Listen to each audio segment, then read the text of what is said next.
Hello जी। राम राम जी सभी को। हर हर महादेव।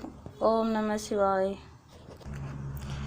कल हमने मंगला गौरी व्रत कथा को पढ़ा था, तो आज हम 8वां अध्याय श्रावण माहात्म्य में बुधवार और बृहस्पतिवार व्रत कथा को पढ़ेंगे। तो शुरू करते हैं बुधवार और बृहस्पतिवार व्रत की कथा। भगवान शंकर बोले, हे सनत कुमार, अब मैं तुमसे पाप को हरने वाले बुध और बृहस्पति व्रत को बताता हूँ, जिन्हें श्रद्धा के साथ करने से प्राणी उत्तम सिद्धि को प्राप्त कर सकता है।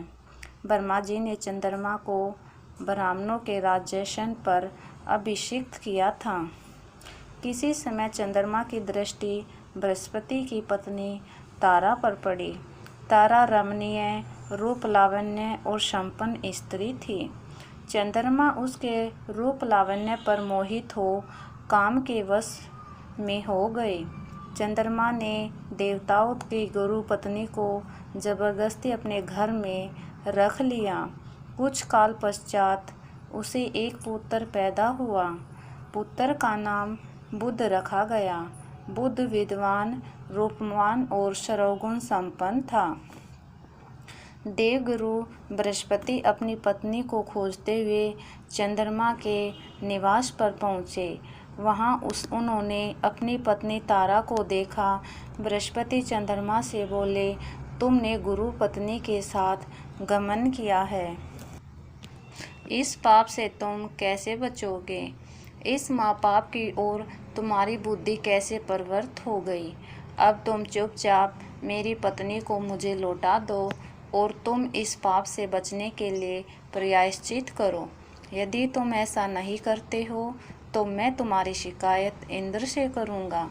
बृहस्पति के कहने पर चंद्रमा उनकी पत्नी को लौटाने को तैयार नहीं हुआ, तो देवगुरु ने राजा इंद्र से चंद्रमा की शिकायत कर दी कि इसने मेरी पत्नी का अपहरण कर लिया है। हे इंद्र, आप देवराज हैं, आप चंद्रमा से कहकर मेरी पत्नी मुझे वापस दिलवाएं। ऐसा न करने पर चंद्रमा ने जो पाप किया है वह आपको लगेगा, क्योंकि राज्य का पाप शास्त्र के अनुसार राजा को ही भोगना पड़ता है। देवराज इंद्र ने चंद्रमा को बुलाया और उसे आज्ञा दी कि तुम देवगुरु बृहस्पति की पत्नी तारा को लौटा दो। किसी दूसरे की पत्नी के साथ गमन करने को पाप माना जाता है तथा गुरु पत्नी के साथ गमन करना महापाप है। देवराज इंद्र का आदेश पाकर चंद्रमा गुरु अपनी पत्नी तारा को बृहस्पति को लौटाने को तैयार हो गया, परंतु तारा से उत्पन्न पुत्र मैं वापिस नहीं करूँगा। चंद्रमा की बात सुनकर देवताओं को संशय हो गया कि यह किसका पुत्र है। इस बात की पुष्टि तो तारा ही कर सकती है कि यह किसका पुत्र है। देवताओं ने तारा को बुलाकर पूछा, हे कल्याणी, तुम सच सच बताओ, यह पुत्र किसका है? लज्जा युक्त होकर तारा ने कहा, यह बालक चंद्रमा का औरस तथा बृहस्पति का अक्षितर्ज पुत्र है। तुम जिसको ठीक समझे उसे इस बालक को सौंप दीजिए। तारा की बात सुनकर बालक बुध को चंद्रमा को सौंप दिया। इससे गुरु बृहस्पति खिन्न हो गए।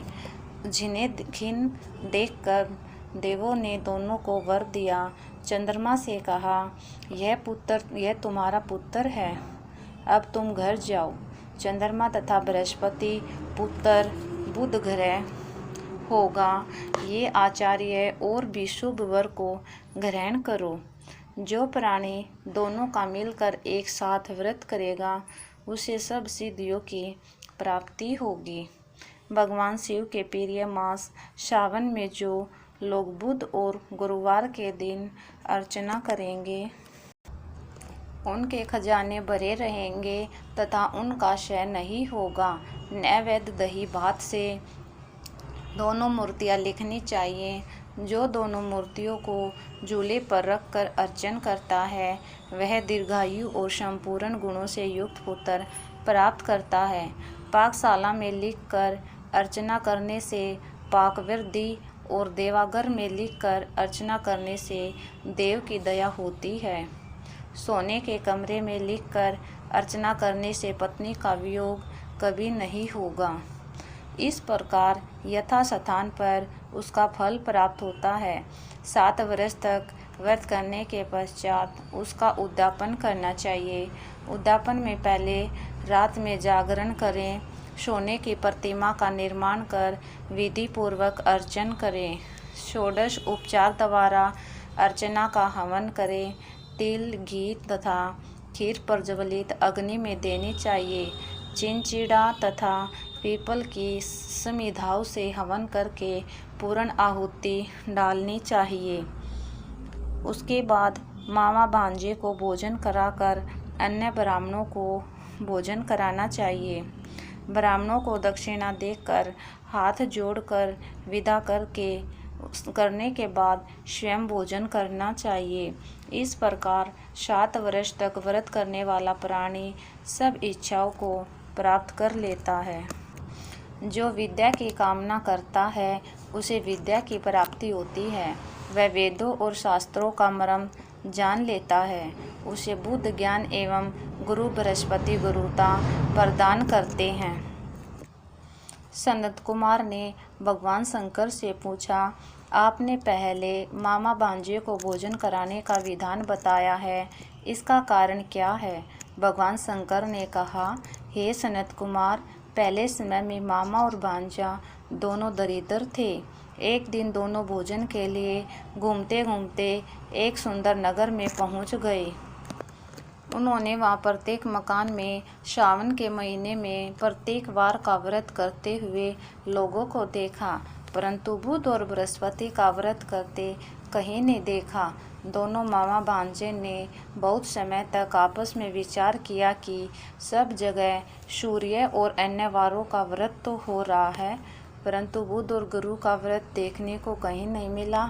अतः हम दोनों बुध और गुरु का व्रत करें तो अच्छा रहेगा, क्योंकि अभी तक किसी ने भी इन दोनों वारों का व्रत किया ही नहीं है। यह अनुचिष्ट है, व्रत है, इसे हम करेंगे। लेकिन विधि विधान न जानने के कारण दोनों संशय में पड़ गए। तब रात्रि में उन्हें विधि विधान का शौपन में पता चल गया। शौपन से ज्ञात विधि द्वारा दोनों ने इस व्रत को किया। व्रत करने से वे धन धान्य से संपन्न हो गए। 7 वर्ष तक दोनों मामा भांजे व्रत को करते रहे और वे पुत्र पौत्र धन संपदा आदि से संपन्न हो गए। बुध और बृहस्पति ने प्रत्यक्ष दर्शन देकर उन दोनों को वर दिया कि आप लोगों ने हमारे व्रत का सुविचार किया। आज से जो भी इस व्रत को करेगा, मामा और भांजे को पहले भोजन कराएगा, वह उत्तम सिद्धियों को प्राप्त करेगा। तो इसमें भगवान शंकर हैं जो इस व्रत के उद्यापन में मामा और भांजे को भोजन कराना उत्तम बताया गया है, जिससे उसकी सभी मनोकामनाएं पूर्ण होती हैं। अगर आपको 8वां अध्याय सावन माहात्म्य व्रत कथा अच्छी लगी हो तो इसे लाइक करना, शेयर करना और चैनल को सब्सक्राइब जरूर करना। धन्यवाद।